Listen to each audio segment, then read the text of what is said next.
will be on YouTube as well. So, yeah. So a few things. Let's dive in. So I'm going to throw some pictures up here. So why the ocean matters. So hopefully you guys are learning quite a bit of stuff there at Lamont already.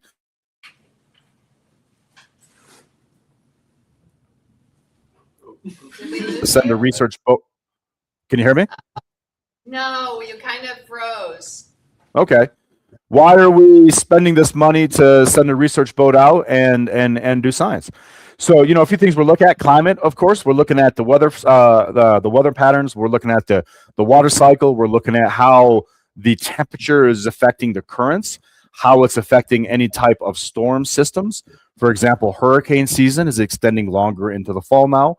We're looking at current circulation. So I have a map with some currents later. Shipping. So 90% of all global cargo goes across the oceans. So, that item that you order on Amazon that takes a day and a half to 2 days to get to your house. Well, before that, it came from another country. Communication. So we all use, of course, our phones now. We have satellites, Starlink, etc. But all the main trunk line internet cables go through our ocean basins. So the internet from Europe to the U.S., at least the fiber optic portion of it goes through our oceans. So one of the things that we do when we're planning an expedition and we're going to put something on the bottom of the ocean is we look at the charts to make sure that we're not going to hit a pipe or a cable. Of course, we have tsunamis, earth processes. We have earthquakes, volcanoes. We have energy. Of course, there's oil and gas, but there's also solar. There's wind. There's wave generation energy. Food and fisheries and the blue economy. So over it's 3 billion people get fed from our oceans around the world. And the blue economy, this is something that's sort of coming into favor here recently, at least that term. So the blue economy represents all the people that sort of earn their life or earn their living from the ocean. So that's either tourism, that's the energy sector, that's fisheries, that's transportation. So it's sort of lumped all into one so we can talk about it sort of as we go. So let's look at the boat. We'll do a drone flyover of the Marcus G. Langstaff so you have sort of an idea of when I say the research vessel, what that means. So here we go. So we have all these sort of different names offshore that you probably see in the movie. So right now we're coming up on the back of the boat. This is called the stern. So the Marcus G. Langstaff is roughly 70 yards long by 20 yards wide. We can stay at sea for 50 days, and we have anywhere from 45 to 50 scientists on board at one time. So we're coming up onto the right-hand side of the boat, or the starboard side. And you see in the center there's that square, and the open portion, there's that square. That's called the A-frame, and that allows us to deploy different types of scientific equipment off the side of the boat and also pick it up from the ocean. And we're going to look at a couple more videos later of us deploying some stuff. But that's sort of one of the open decks that we work on. Coming up on the front hand, or the front side of the boat, it's called the bow. And you can see, so right below that big blue line, you can see a bank of windows. That's where the captain and the bridge officers work. So they're on the bridge 24 hours a day, just like Star Trek. We have the captain and chief engineer, and there's someone always up on the bridge. Coming up on the port side now, we can see the 2 small boats that we can put in the water and do other types of science away from the mothership, so to speak. That tall tower in the center is called the PSO tower. So it's Protected Species Observers. And during different types of expeditions, we have dedicated biologists on board who monitor the marine life around the vessel. We're looking for whales, dolphins, turtles, seabirds, etc. And if they get too close to the vessel when we're doing different types of science, we then shut down our activities to make sure that we're not going to harm anything. Because obviously we want to do our science, we want to collect our data, but when we do that, we want to do it ethically so we don't harm any animals as we go. Yeah. Does anybody have any questions about the boat? And I have a lot more pictures on the inside as well. So let's have a look at those. Did you have a question, Ava? Well, my question is, like, does it get difficult to be with the same people for that long? First off, Ava, thank you very much for being brave and asking a question. That's fantastic. And the question is, well, let me ask you. If you were back in school, Ava, and you had to eat every meal with your classmates, and you had to be together for 50 days, 12 hours a day working together, I think the answer is yes. Yes. The answer is very much so. So So we get quite a spectrum of people who come on board.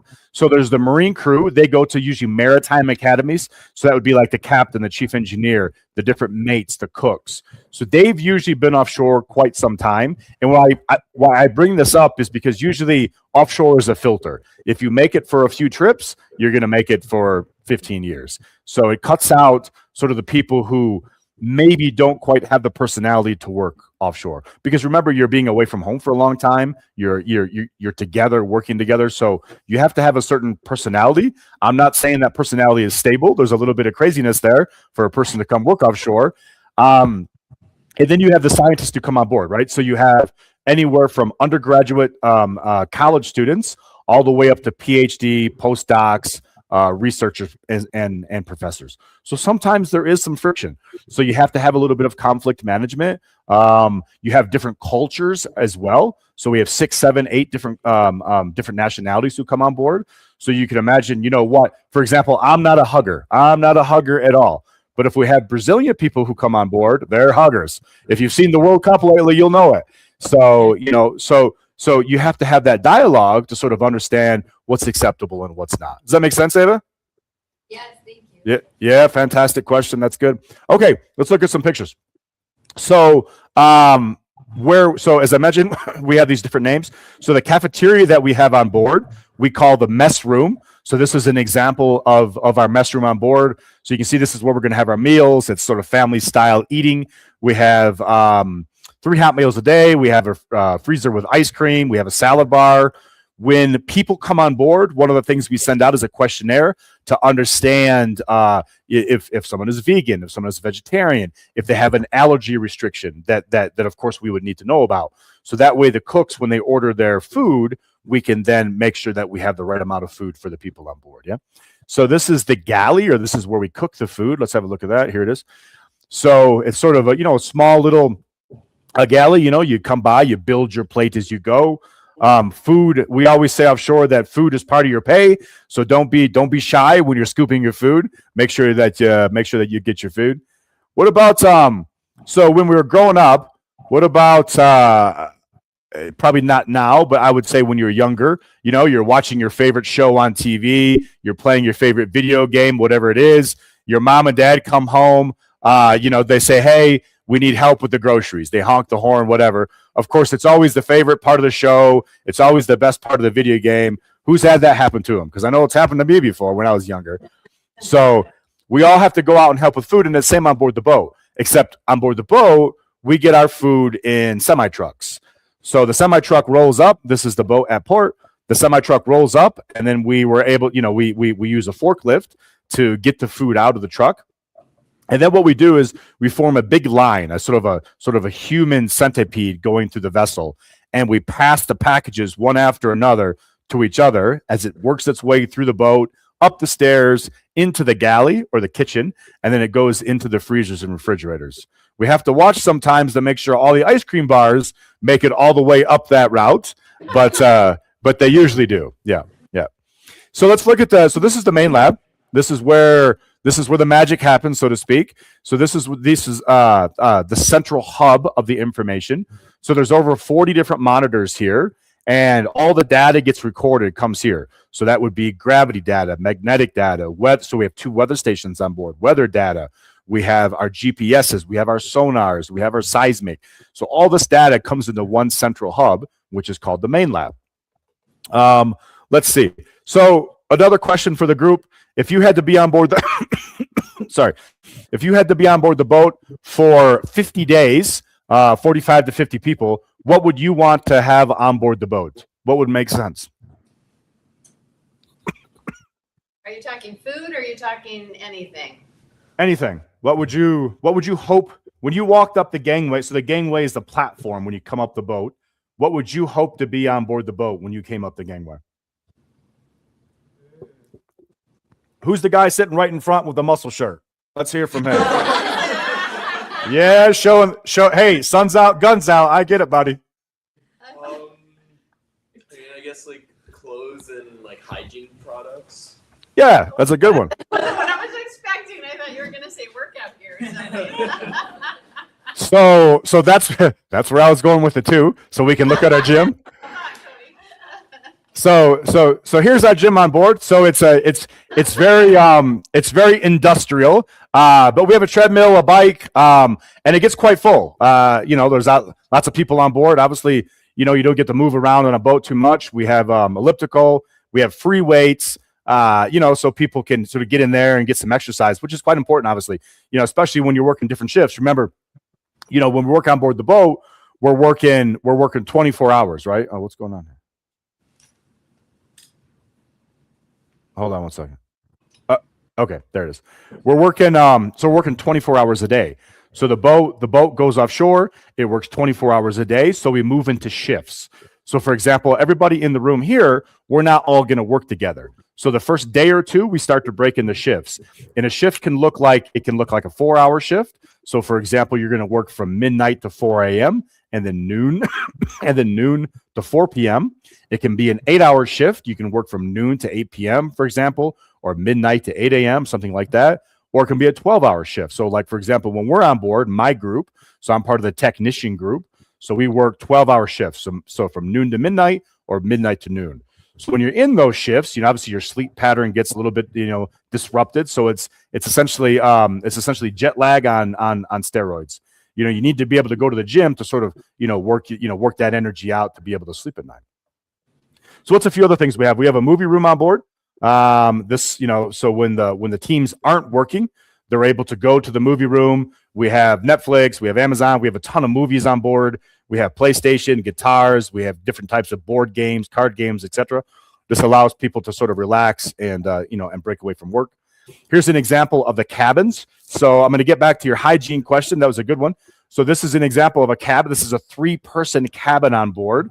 So as you remember, you're working different shifts. So you're sharing this space with different people, obviously. So no leaving dirty socks on the floor, etc. You have to sort of be aware of the other people when you're coming in and out of your cabin. One thing you notice, you have these in the center. There are 3 closets, so there's not a whole lot of room for your gear. So one of the tips we tell the people coming on board is those nice roller, hard-sided suitcase that you see in the airports. Maybe offshore, that's not the best option because where are you going to put it once it gets to the room? So we suggest a nice soft-sided duffel bag. That way, once your clothes are out, you can pack it down. You can use it to take clothes to the laundry. There's lots more purpose. It's better to use on board the boat than sort of a hard-sided suitcase. So let me get back to this room. So here we are. So we have 3 people in this room. We have a bathroom, and then we have another cabin with 3 people. So that's 6 people sharing one bathroom. So do you think that's going to cause some issues, cause some time sharing between who gets to be able to use the bathroom and not? What do you think? Yeah, exactly.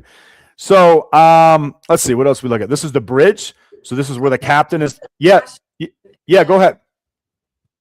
So how do you secure objects and your equipment on the boat so that your gym and your movie theater and your monitors don't get destroyed when you're sailing? Yeah. So I've done a lot of these presentations. That's the first time I've had that question, and it's a pretty obvious one too. That's a good question you ask. So that's fantastic.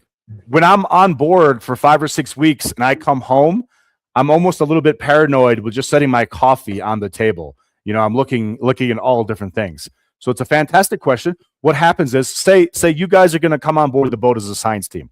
So we have the first day when you guys get on board, we have orientation. We talk about some different things, and then I put 2 or 3 different bins on the table. It has bungee cord, it has anti-skid, sort of like rubber mats, and then so the science team are able to use the bungee cord. We have bungee nets for different monitors and stuff.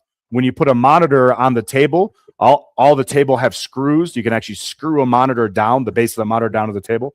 So everything has to be secured. I'm going to show you. Well, this is a good time. So after I finish talking, I'll show you a video of some rough seas, and you can see what I'm talking about. But it the boat does move. So whoever's purple water cup that there is on the table there, that would be off the table within about 10 minutes. When we eat, we have. No, I don't have it. When we eat, there are blue mats on the table. Because if you're not holding your plate like you're in prison, your apple pie is now down to the next person, and they're enjoying your apple pie. Yeah. So, but yeah, so we have lots of different things. And usually one of the things we tell people so my job on board is called a chief science officer. And I'm in charge of the technicians on board. And I also work hand in hand with the lead scientist to make sure that they're able to achieve their scientific objectives. So we help with the deployment, the recovery of the equipment. We know the calibrations and how to troubleshoot, etc. But of course, I've been offshore for a long time as well. So I'm there sort of as a cruise director sometimes as well. We monitor the weather all the time. And if we sail out, the first couple of days are calm, which is good because some people get seasick. But if you look at the weather and you see on Sunday, we're going to have some bad weather. I'll send out emails. We have a group text. I'll say, hey, make sure you secure your rooms, make sure you secure your workspace. It's going to be rough. That deodorant can that you left on the counter for the last 4 days is going to be on the floor. It's going to be rolling around and it's going to wake you up. And no matter how many times I say it, the next morning, someone's complaining about the deodorant can rolling around on the floor. So, but yeah, it's like if we have real bad weather coming around, we'll do walk arounds of the vessel beforehand and secure everything. We'll use ratchet straps to strap the gear on board the deck down, etc. So let's look at this video here because it's kind of a fun one. And you'll get sort of a taste of what it is. There's some noise to it, so it's kind of a fun one. Here you go. All hands, hoist the colors high. Heave ho, thieves and beggars, never shall we die.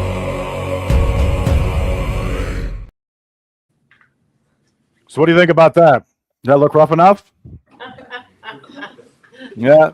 So you saw the pallets sliding around. Someone forgot to do their walk around and secure the pallets. So, yeah. It's a good question. Good question. Okay. Yeah, go ahead.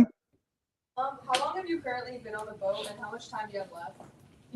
So I was supposed to be on the boat, but we're having some mechanical issues. I'm at home in Colorado right now. It's a fantastic backdrop behind me of the boat. But I do leave tomorrow. So tomorrow at 5 a.m. I fly out and we're going to go to Panama. That's where it's at right now. And I'm going to join. So I'll be on board until the end of August. So I was working quite a bit this winter. I had a nice break at home. The last 2 months has been beautiful here in Colorado. But now it's time to go back and pay the devil and go back to work again. So, yeah. What is the standard length of time, Cody, on it? Is there a standard? So it's a good question. So it's a little bit different depending on who you are, sort of your role, I would say. So for example, the Marine crew, so that'd be the captain, the chief engineer, the junior engineers, the cook, the stewards, the AB. So AB is an able-bodied seaman. So they work a 2.5 to 3 month rotation. So 3 months on, 3 months off. So the technical team, who I'm a part of, so we're a much smaller team. There's only 6 of us. So we sort of scale up and scale down depending on the expedition. We'll get contractors who come. So I generally work 180 days a year offshore. I'm gone from home, but that can be, that's sort of spread out throughout the year. So I could be gone from anywhere from 2 weeks to 7 weeks, 8 weeks, and then back home for sort of that floating time. But at the end of the year, it balances out. So I have 6 months off as well. Yeah, that's a good question. Yep. A few more pics of the boat, and then we'll move on after that. So we have a hospital on board, so we're going for a long time. If someone does get sick or injured, we have a small hospital. It's very nice. We're able to talk directly with a doctor at George Washington. So it's set up quite good for a boat our size. We have a small library on board to be able to sort of, if you don't want to read or listen to something in your cabin while someone's sleeping, they go in the library. This is what the laundry room looks like. So we're doing our own laundry, of course. So it's very, very industrial. This is sort of the techs at work here. Yeah. So just like sort of when you start school, you're going to have drills. We have drills as well. So this is us at the start of the trip. This is the first or the chief mate. We have our life jackets on. This is an example of the immersion suits. So if we have to go in the water and it's cold, we have these immersion suits that we're going to put on. So yeah, so let's look. Any more questions about the boat before I continue? Next, we're going to look at expedition planning and preparing for sea and some career paths and some funding. So changing Sorry. gears a little bit. Question, Cody, sorry. Have you noticed any changes in the ocean? And is there anything that concerns you the most? So I heard changes in the ocean. Is that what it was? Have you noticed any changes in the ocean in your tenure? And is there anything that's concerning you the most? So it's a little bit tough for me to say because that's not, so I acquire the data. I'm not looking at sort of trends over time. But to answer your question, the oceans are staying warmer longer throughout the summer season. So that hurricane season is extending longer. In the Gulf of Mexico, when I first started working 25 years ago in the oil and gas industry, we didn't have barnacles there. So barnacles are small little creatures that sort of grow in the hulls of the ship. They grow on the equipment in Portugal. They eat them, which is a bit strange, but it is what it is. So when I first started working, they weren't there, and now they are there. So the water temperature is a little bit warmer. So we have a lot of scientists who are looking at currents, the ocean currents. So let's look at a quick map here. So this is from Nat Geo. So the red arrows represent warm water. The the blue arrows represent cold water. So on the east coast of the U.S., you have the Gulf Stream, which is bringing that hot, warm water up to Europe. If you ever looked at a globe or a map and thought, wait a minute, Europe looks a lot farther north than the U.S. It's sort of equivalent with Canada. Why are they a lot warmer than one would expect? Well, the reason is the Gulf Stream bringing that hot, warm water up there. So that's one sort of key indicator of the currents. Another one is the cold water. So off of South America, you have that deep cold water up wells. So it's coming to surface off the west coast of South America. And when it does that, it brings that deep nutrient-rich water to the surface. And then you have so you have plankton. So the phytoplankton and zooplankton. Phytoplankton are like plants. Zooplankton are like animals. So when that rich nutrient water comes to the surface, the sun hits the water, you have photosynthesis, you have these phytoplankton blooms, and then you have zooplankton that eat the phytoplankton, and then you have fish that eat the zooplankton, and we eat the fish. So it's a big fishery in sort of those areas. So it's quite crucial to sort of understand what's happening to the currents. And one of the tools that we use on board is called an Argo float. So Argo is from Jason and the Argonauts. And this picture represents sort of the life cycle of the float. So we deploy these off the research vessel, ours plus all the other boats. There's currently over 4,000 of them floating around our oceans. So what they do is we put them in the water. They're about as tall. They're 5-6 feet tall, and they float down through the water column. And they drift down several thousand meters deep, and then they come back to surface. And when they come back to surface, they transmit their data via satellite to different sort of hubs around the world. And the scientists can then look at this data. So it's autonomous equipment that we're using. So it doesn't take a research vessel there in the spot to be able to get that sort of that data profile. So these different types of autonomous systems are one of the things that's pushing us into the future with the different types of science that we can do for a cost that's less than sort of sailing a big research boat out every time. Yeah. Does that make sense? Yes. We have Yeah. another question. Okay, yeah, go ahead. How do you guys choose your locations to sail to? Good question. So what happens is, let me show you. So let's say, let me remove this. Let's say we're in the room here. We want to do an expedition in the Pacific to do some seismic. Seismic is essentially so when a mother goes to the hospital to get an ultrasound of a baby, they have the machine. We've all seen it in the movies. So it makes a noise. The noise goes down, reflects back, and is measured, and it makes an image of the baby. So seismic is exactly the same thing. So we have a big cable that we tow behind the vessel. We then make a noise. It's called a seismic source. This noise goes down. It reflects off the layers of the rock and comes back. We record it on that cable, and we can make an image of the rocks below the seabed. We can go down several kilometers down that we can make this image. So let's say us in the room here, we want to do a seismic survey in Mexico. So what do we do? So we're going to write a paper. We're going to write a proposal. And we want to study over the East Pacific Rise. It's a certain area of a fault zone in the Pacific Ocean. We want to understand those faults better. You know, we want to put our geophysical cap on, and we want to go see what that looks like. So we put a proposal together, and we send this proposal to the National Science Foundation, NSF. And the National Science Foundation, they're going to look at it. They're going to send it out for peer review to say, hey, does Ava really know what she wants to look at? Who's the gentleman up front, with the black shirt?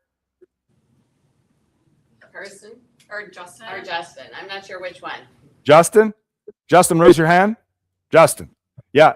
So they want to make sure Justin knows his geophysics. They want to make sure that we know where to. So they send it out for peer review. They come back and say, "Oh yeah, yep, that seems like a good idea. It's going to future the scientific understanding of sort of what we're trying to understand with the world." So then our project gets funded.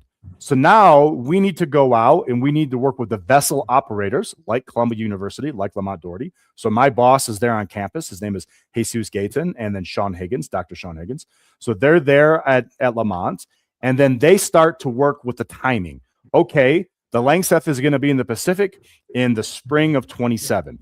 So then we start to schedule when the boat can be able to accomplish that, what the port calls are going to look like, meaning what port we're going to go into, when can we get the people on board, etc. So let's look at a quick timeline here, so you sort of understand what that sort of looks like. So you can see sort of on top, I just talked about it. So we have the research question and proposal, NSF submission, peer review, gets funded, ship time, etc. But on the bottom line is our timeline. So this could take, depending on what we're doing and depending on where we're at, this could take up to 2 years of planning to be able to go offshore before you get your first data point. So, you know, and if it's in a foreign country, let's say, think of the difference if you're trying to plan something offshore San Diego, or you're trying to plan something offshore Cape Town, South Africa. So if we go to Cape Town, we're going to have immigration. We're going to have customs. We're going to have logistic issues, be it sending stuff down. We're going to have environmental permits. We're going to have permits to work in the country's waters.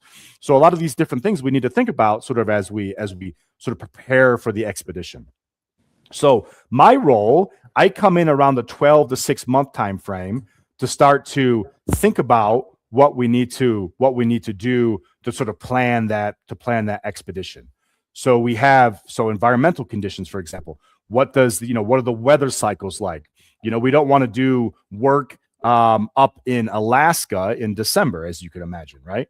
So, you know, what are the marine activity? Is there any fisheries around that area? What about any Navy activities? What about shipping lanes? So those are some of the things that we're trying to think about when we plan these expeditions. Logistics, are we sending something to New Jersey, or are we sending something to Indonesia? So there's obviously a lot more lead time there. We have to think about a lot more things. For example, if we're sending something overseas and we put something on a pallet, the pallet has to be approved to be sent overseas so they don't have any bugs or any type of foreign substances that get sent to different countries. So there's lots of different things that you have to think about sort of when you're planning these expeditions. So what's next? Oh yeah. So regulation of permits, personnel, do they need visas? So Americans, we don't need visas for a lot of places, but sometimes we do. Other countries, they need maybe more visas. What's the risk management? What's the budget? What's the budget look like? So risk management, that we're looking at safety. We're looking at what type of equipment we need to have on board to be able to work safe. That we look at our emergency response plan. So if we're working off of San Diego, the captain and the office wants to have the numbers for the hospitals, the Coast Guards. They want to have the best evacuation routes. So these are some of the things that we think about when we plan that expedition. Yeah. Does that answer your question? That was a good question, by the way. Cody, can I ask you a question about medical? So Yeah. if you had a really serious medical situation happen, Uh-huh. what would be your approach to that? Do you have the ability to get somebody off the ship, or does the ship have to come in? Yeah, so it depends how far out we are. So the boat was just in the middle of the Pacific Ocean. We were in the let me see if I can share this. Hold on. I'm going to share my screen. Hopefully you guys can see it. Can you see the Google Earth? Yes. Yeah. So we were in San Diego.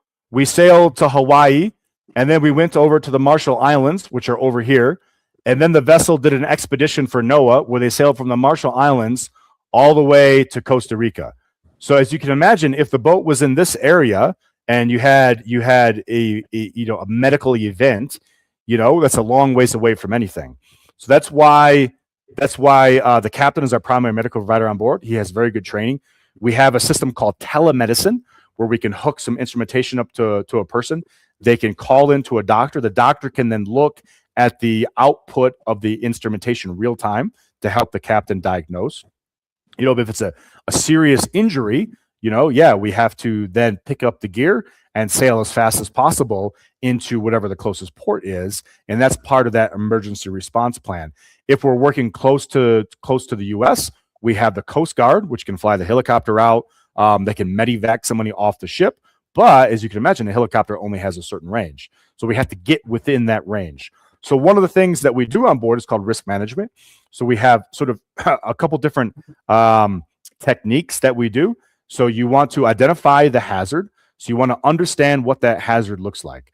And then you want to understand the risk. So let me take, for example, a hazard could be someone spilled some oil on the ground in the room there, right? So that's the hazard. So someone could step on it and slip and fall and hurt themselves. The risk represents what the likelihood of that happening is and the severity. So if there's oil just spilled on the ground and nobody walks in the room ever, it's a closed room. Well, I mean, the risk isn't that high, right? Because nobody ever goes in there. But if that oil is spilled in a main walkway, well, now the likelihood of someone falling is high. And now let's say it's on a stairs. Now the severity of someone getting hurt is also a little bit higher, right? So that's how we assess a hazard and risk on board. And then what we do is we want to prevent that, and then we want to mitigate. So there's two different things, prevention and mitigation.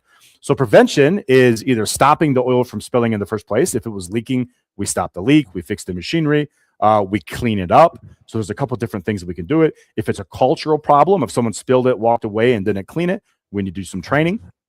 So that's prevention. Mitigation is if the accident happens, how do we mitigate the severity of the accident, right? So now we're looking at PPE, personal protective equipment. We're looking at coveralls. We're looking at eyeglasses. We're looking at hard hats, gloves. We're looking at on the floor, anti-skid. So if someone does slip, maybe they don't slip too bad. Yeah. Does that sort of make sense with the hospital question? Yes, thank you. Yeah. Yeah. So let's look at a couple videos here. Hold on one second. Let me find my video. So this is an example of us deploying an OBS. This is in Iceland. So an OBS is an ocean bottom seismometer. So we deploy it off the side of the boat and then sinks down to the bottom of the ocean. Depending on the depth, this could take up to 2 hours to get to the bottom. So here's the OBS deployment. You have been the one for me. Goodbye, my lover. Goodbye, my friend. You have been the one. You have been the one for me. So that's going to the bottom, and this is as it.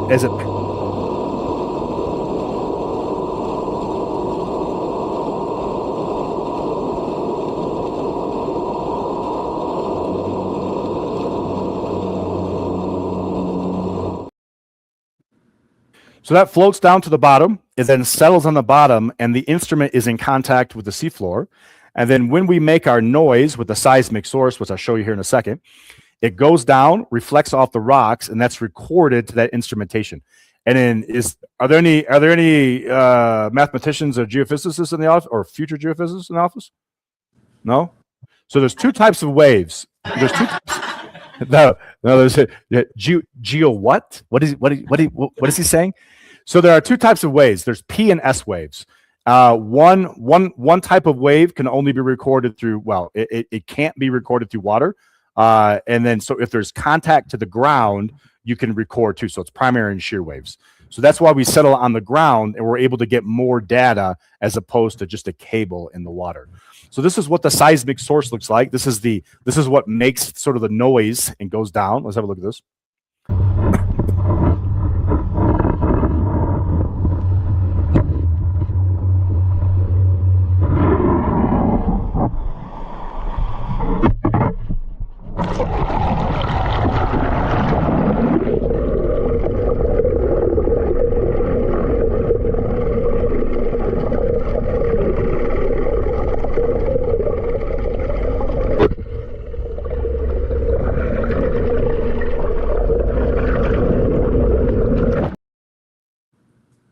Yeah, so that's compressed air. So there's a float on the surface as you saw. There's ropes going down to the seismic source. That's compressed air, so it's like a big air gun. It's 2,000 psi, 6,600 cubic inches. So it can be quite loud, and that's why when we have that in the water, we have those biologists that are around the boat, and they monitor to make sure that that things are going to go okay. Let me see if I can add something real quick because it's kind of a cool little thing I made. Just give me 1 second here.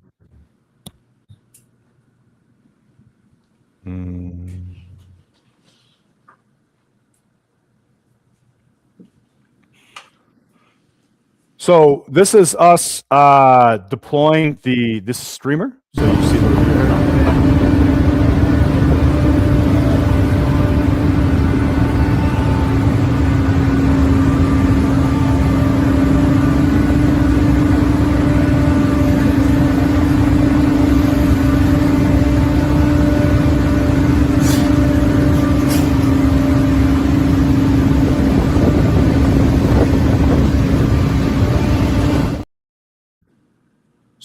sorry, we're deploying, we're actually recovering. But yeah, so that's us working on the open decks, and we're picking that cable up from the water and bringing it back on board the boat. Let me show you this little video here I made. Those are streamers back behind the ship. So that's yeah, so the streamer or the cable goes in the water, and we tow it behind us as we go. So it's actually so it's a good question. Thank you for asking. So it's 15 kilometers long. So that's 9-ish miles long that we tow behind the boat. And as we sort of make our turns throughout the project, sometimes the end of the cable is actually ahead of the vessel as we make our turn. So it's that long. So I don't know. I did a map one time. So 15 kilometers would be from the Statue of Liberty to Columbia's campus in Manhattan. So that's the length of the cable that we tow behind the vessel. So. Is everything good? Yeah, we just had a little bug incident. You're fine. You can keep going. I thought maybe someone was excited about my analogy of the length of the streamer. I was pretty proud of that. Yeah, I did some work. I did Google Earth. I was like, oh wow, look at this. So let's look at some wildlife. Oh no, before we do that. So another thing we do is okay. So before the wildlife, we'll talk about Seabed 2030. So Seabed 2030 is an initiative to promote the better understanding of our oceans, to be able to map and sort of understand what's down there. So maybe you've heard sort of the little slogan that we know the surface of Mars better than we know our ocean basins. So only 28% of the oceans have actually been mapped in high resolution sort of bathymetry data. The rest, but you're going to say, now wait a minute, Cody, you just showed me Google Earth and I can see mountains and canyons and ridges, etc. Well, you can, but most of the data from Google Earth is from satellite altimetry. That's a fantastic technology. What they do is they use satellite data and they measure very, very small variations in the height of the ocean over time, of course.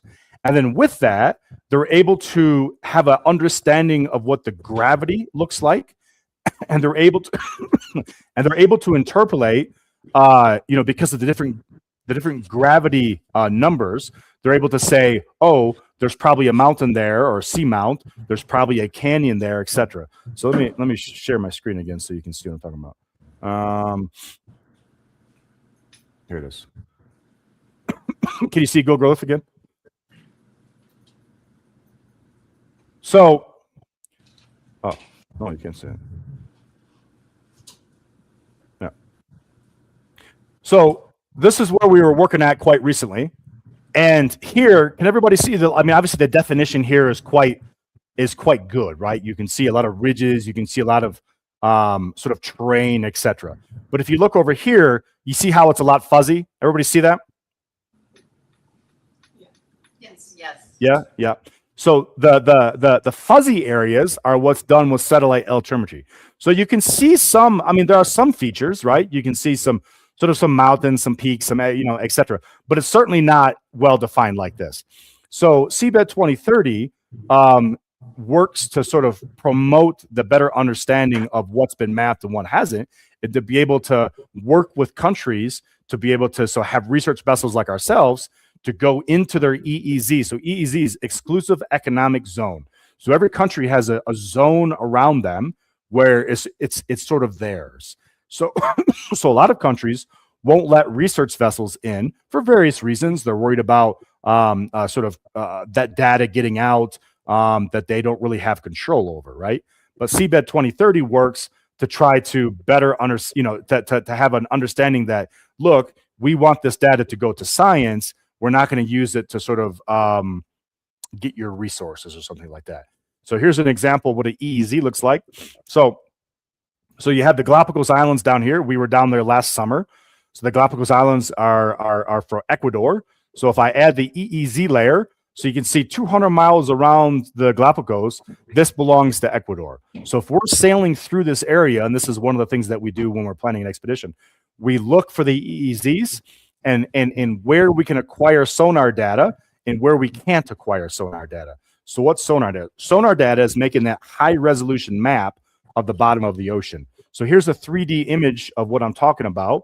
This we took in December. So these are 3 small volcanoes. So you see right in the center, those 3 little peaks, those 3 little mountains, those are 3 volcanoes that we were imaging. Hold on, let me play it again. That we were imaging when we were doing sort of that expedition that we were working on then. Yep.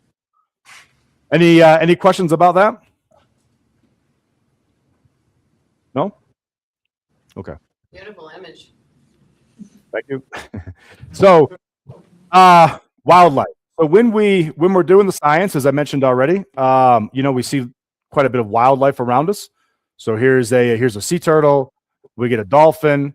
Here's another dolphin here, and then we'll see some whales. So here are 2 humpback whales. These were off the coast of Mexico. So you see them breach again here in a second. They'll come to surface. So they were putting on a show for, I don't know, 20, 30 minutes, just as we were coming into Mexico. This was in December. So this is another example of some of the wildlife we see. So not only do we get to sort of see the wildlife when we're offshore, but when we're in port, we're also able to sort of have fun and see some different wildlife. So this is in the Galapagos Islands. I'm not a biologist. I think it's a black tip shark. That's what the 5th graders always scream out to me. The sea turtle. So this was us snorkeling. So this was me taking the video. I was, I don't know, 5-6 feet away from the turtle. So some tortoises, iguanas. So this is a blue-footed booby, and that tortoise there, he's the fastest on the island, number 1.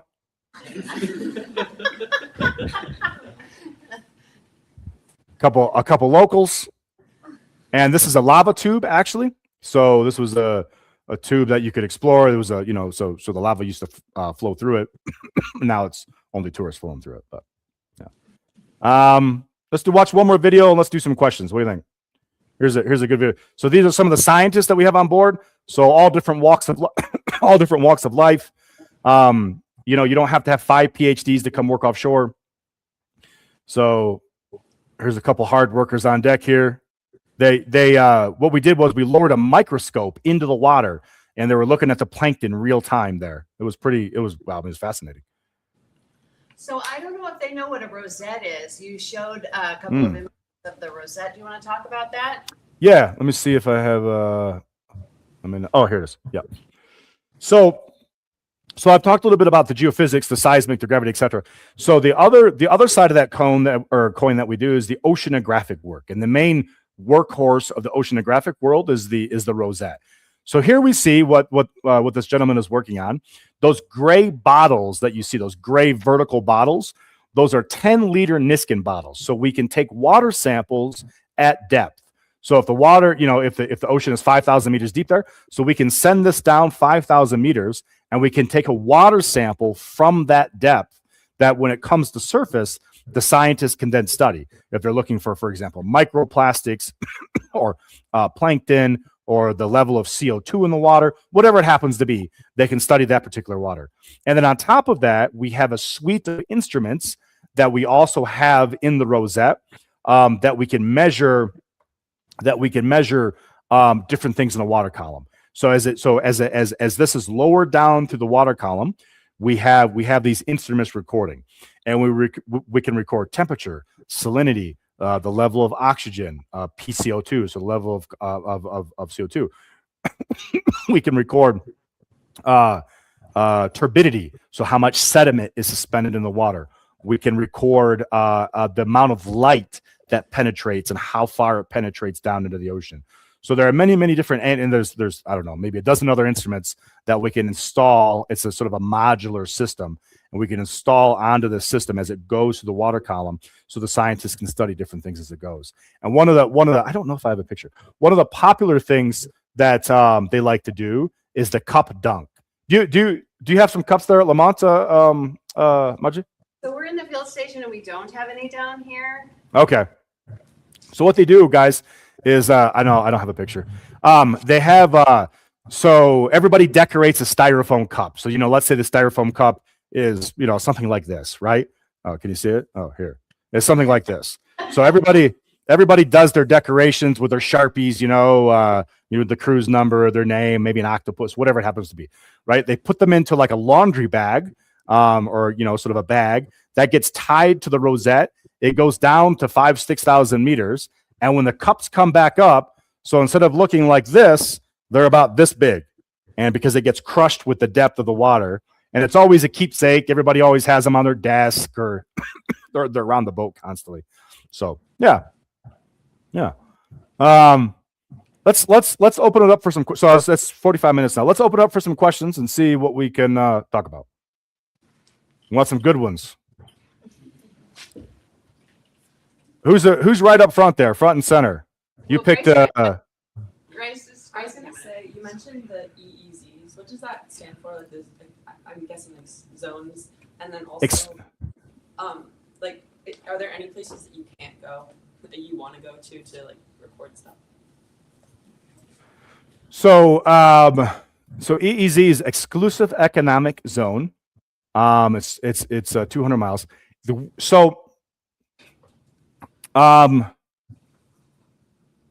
Other than countries that sort of have a high risk, if anybody's seen the Captain Phillips movie, where the modern day pirates sort of stormed on board the container ship that was off the east coast of Africa. So there are places in the world, that are sort of high volatile air, the Straits of Hormuz right now, right? So we're not going to go there. But anywhere else that just has a normal EEZ, we can sail through it. We just can't record scientific data as we can go, right? So if we go through Ecuador waters or Costa Rica waters, we can sail through those waters perfectly fine. If we have instrumentation that is important for the safety of the vessel, like water sounding, so we can see how deep the water is, we can run that. That's perfectly fine. But anything that's going to record scientific data, we can't run unless we have approval. Thank you. Yeah. So let's look. Actually, I have a density map since we talked about the Hormuz Straits. Let's have a look. So this is the global shipping lanes. So just like in New York or New Jersey, there's highways and roads and whatnot. So these are the global shipping highways. The boats usually just out there, just willy-nilly sailing everywhere. So this is a density map. So the red lines represent the density of shipping. So obviously the red, there's more ships. There's blue, there's a lot less ships. So you can see around the world there are some pinch points. So if you're watching the local news and you hear them talking about the Strait of Malacca, which is in Indonesia, which is on the right-hand side of our map there, the Straits of Hormuz, you have the Suez Canal. If you remember, I think it was 2 years ago now, maybe 3. Hold on one second. Yeah, 3 years ago, a ship got jammed in the Suez Canal. I'm sure it was quite embarrassing for the people on board. So once you block that canal, that's a huge hindrance to global shipping. Same with the Hormuz, with the oil and gas being exported. So there are key points in the world where countries have an interest to keeping those safe and secure. The Straits of Malacca, not so much anymore, but 10, 15 years ago was a huge pirate area. So pirates are certainly a thing. They're no longer the Pirates of the Caribbean worrying about where's the rum, but it's a thing. It's true. Other question? like, I was wondering, like, what opportunities do you guys have for college students? Like, how do they, like, get to be on the ship? Wow. Do they Yeah. have to exit something or? Yeah. Good question. So there are decent opportunities. So the Marcus G. Langseth is part of a sort of a consortium of vessels called UNOLS. It's it's a university oceanographic laboratory system, and it's all the boats. Do I have a picture? Let me add a picture. Hold on one second. Wait. Give me 1 second here.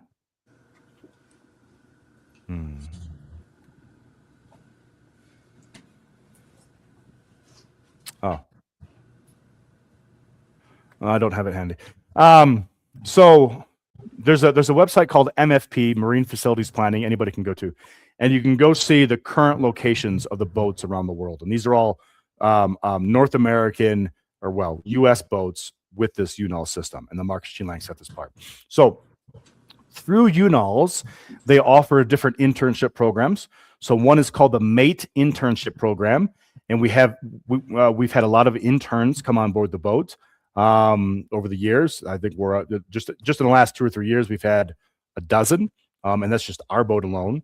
So that's a good resource that you would maybe want to look at. You have other organizations have different internship programs as well, where you can apply. So one is called OET, Offshore Exploration Trust. The vessel is the Nautilus. Another one is called Schmidt Ocean Institute. So Schmidt is Wendy Schmidt. I think it was one of the Google, she has something to do with Google. I don't remember now. They run the Falcor 2. They have a lot of different opportunities. So what I would suggest, we'll look at some career paths in a second, but what I would suggest to do is go onto social media. I'm sure everybody's on social media. If you're not, then talk to your parents. But LinkedIn is a good place. So I use LinkedIn constantly. I follow those companies, and they often put different opportunities up on their LinkedIn page. So they'll put the internship opportunities, etc. There's and UNOLS as well. So they'll put the opportunities up there as well. So it's sort of a matter of going out and sort of building your sort of resume. You don't have to hit a home run right out of the gate. You do something small, and then the next thing is a little bit higher, and then you sort of leverage each opportunity, and then eventually, you're going to get accepted to one of these internship programs. There's a girl, actually I follow on LinkedIn.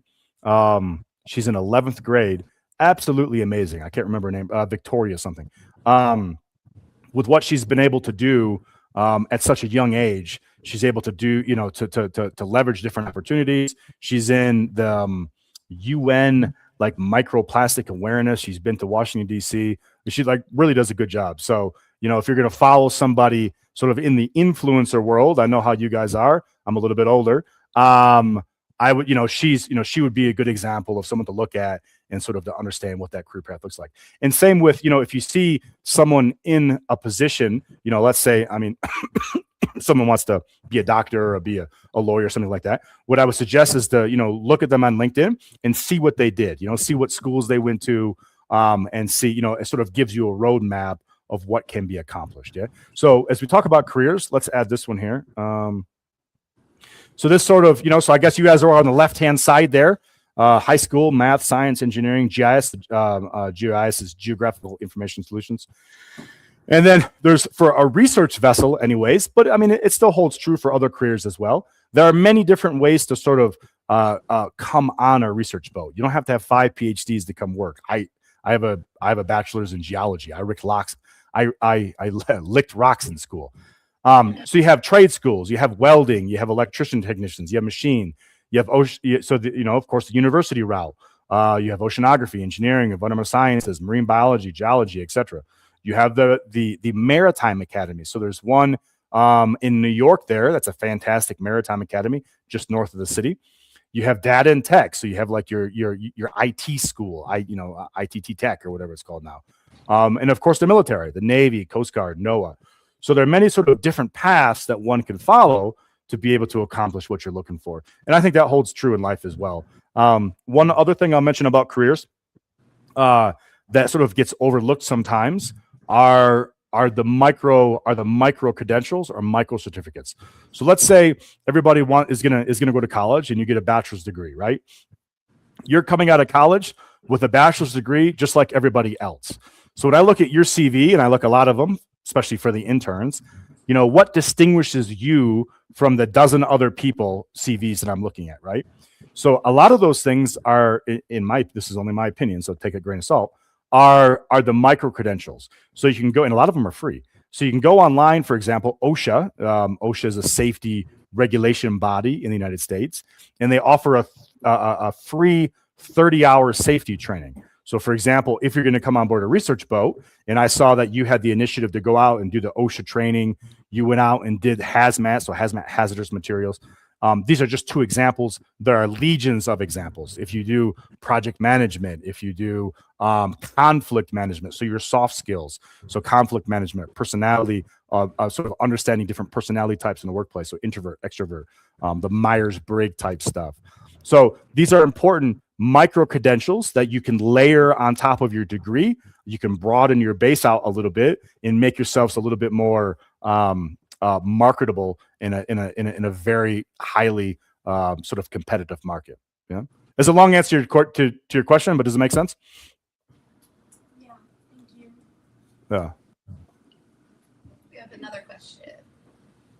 So how do you balance the different research goals of all the different scientists on the boat, and how do you manage any conflicts that come up?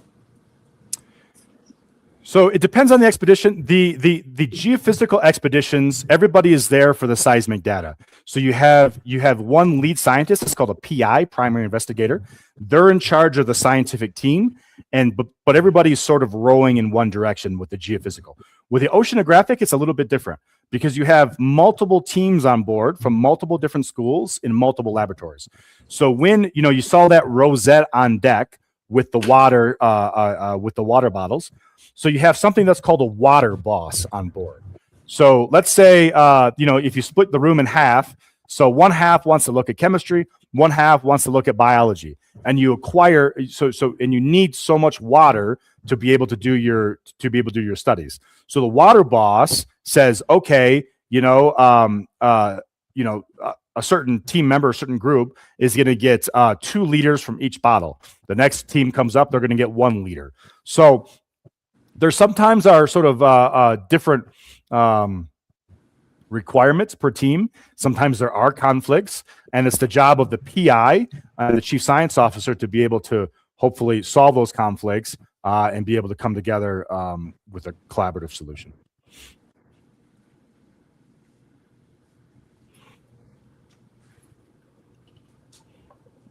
More questions? I have a question. Have you seen anybody who's really prone to seasickness still build a career in like offshore work? And if so, what did they do to manage that? Yeah. So seasickness is certainly a thing. It's when we do our orientation in the beginning, it's one of the things we talk about. The main message is you don't be embarrassed. Either you're going to get it or you don't get it. There's no personal resolve. You can't do some meditation and positive mindset. No, it doesn't work like that. You either get seasickness or you don't. And we tell people, look, don't be embarrassed. If you get sick, just go to your cabin, lay down, tell your team leader so we know where you're at. Go up on deck, get some fresh air. Usually within 2 or 3 days, it's passed and you'll be okay. You can take some medication. You can there's bracelets you can wear. There's patches that you can use. So there's some different ways to sort of mitigate the symptoms. You can't prevent it. If you're going to get it, you're going to get it, but you can mitigate the symptoms a little bit. To answer your question, yes. So I've worked with people who have been offshore for 30 years and they get seasick every couple of days they go offshore, but they just work through it and they're fine. Cody, have you ever worked with Bill Ryan?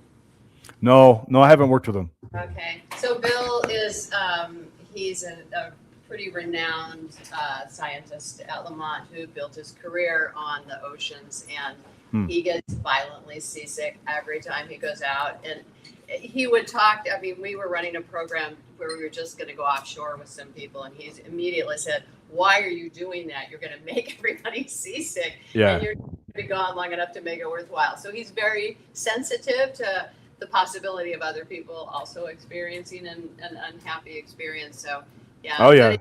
He made his whole career on it. When I Yeah.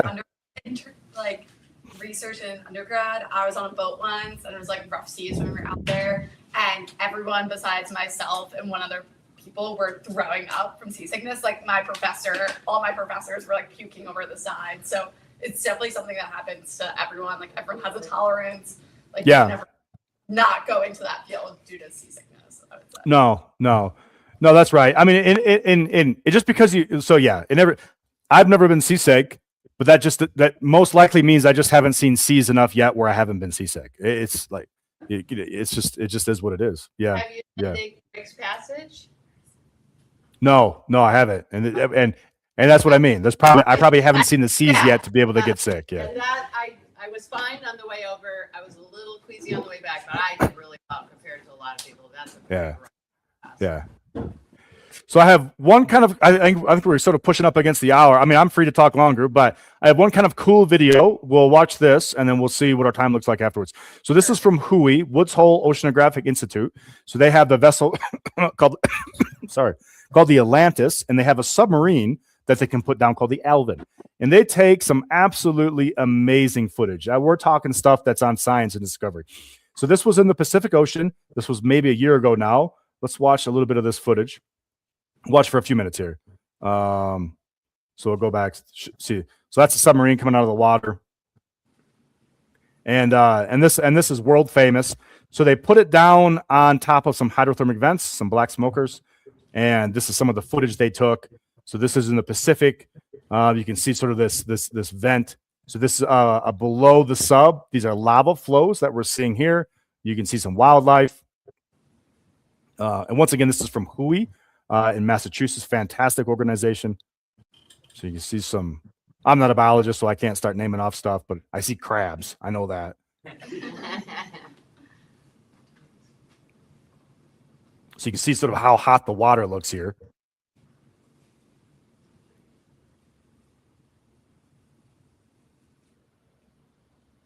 And we'll go just a couple seconds longer here. I'm just a fish coming up. Yeah. So pretty neat stuff. Oh yeah, look at this little character. Yeah. Okay. Yeah. Well, I've got more to show you, but I don't know what your time looks like. And if you have more questions, we can certainly do questions. It's up to you guys. Any more questions for Cody? Yeah. Where do you guys get the funding for these trips? Yep. So the funding comes from the National Science Foundation. So it's tax money. It's from the government. And then they review the proposal and then they fund the expedition. So the scientist gets funding, or essentially vessel time, for whatever they put in for the proposal, 20 days, 30 days, 40 days, etc.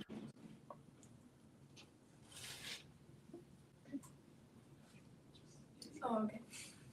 So like if a student decides to go to Maritime Academy right after high school, do they still need to get their bachelor's at the same time, or are they just doing Maritime Academy? That's a good question. And the answer is, I don't know.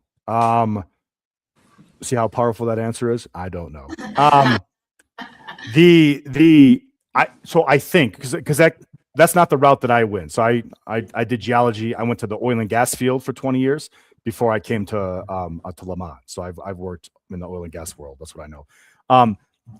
I think the Maritime Academy is similar to a trade school.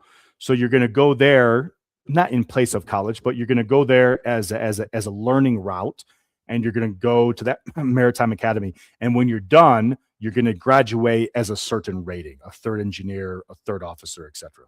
So that's going to be your main school of focus. So I just looked it up, Renee, on their website, and SUNY Maritime College does offer bachelor programs as an undergrad. Okay. They come out with like a bachelor in engineering at the same time. Yeah. So they do offer undergraduate, like bachelor degrees as well. Oh, fantastic. Yeah. So our captain, Captain Mark Landau, who's on board right now, I'm going to see him tomorrow. He went to SUNY Maritime. Yep. Any other questions? Well, Cody, thank you so much, especially because it sounds like you've got a cough and like you're pushing yourself. I really appreciate that you jumped on and spent some time with us. I hope you have good weather and good seas when you're out Yeah. What was wrong with the ship? Do you mind if I ask? Oh, they just had some maintenance they needed to take care of. So we're going to go through the Panama Canal on Saturday or Sunday. I have a high-speed video of the canal. It's pretty cool. But so we're going to go through the canal, and they just wanted to. Have a Huh? high-speed video you want to show us that? Yeah. Let's look at that. So the Panama Canal is, I don't know if you guys knows, or I don't know if you know a lot about it or you read about it, but it's one of the amazing feats of engineering that we've done. So here's the video.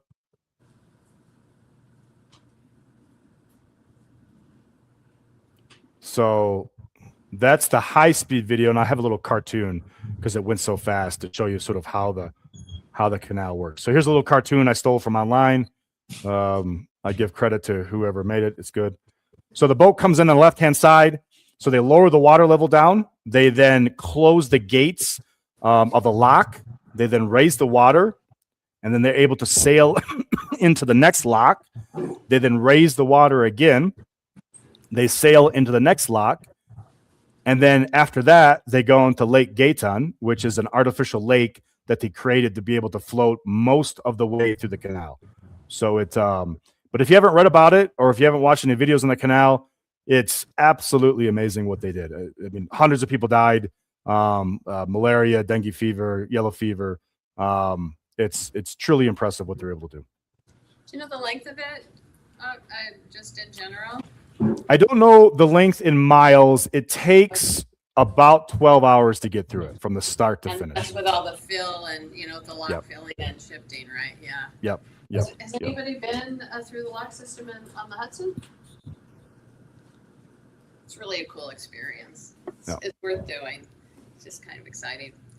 Okay. Well, thank you again. And I'm sure we'll talk to you again with another group at some point. Yeah, perfect. Okay, guys, you have a good day. I hope you have fun. Thanks. Bye. Bye-bye.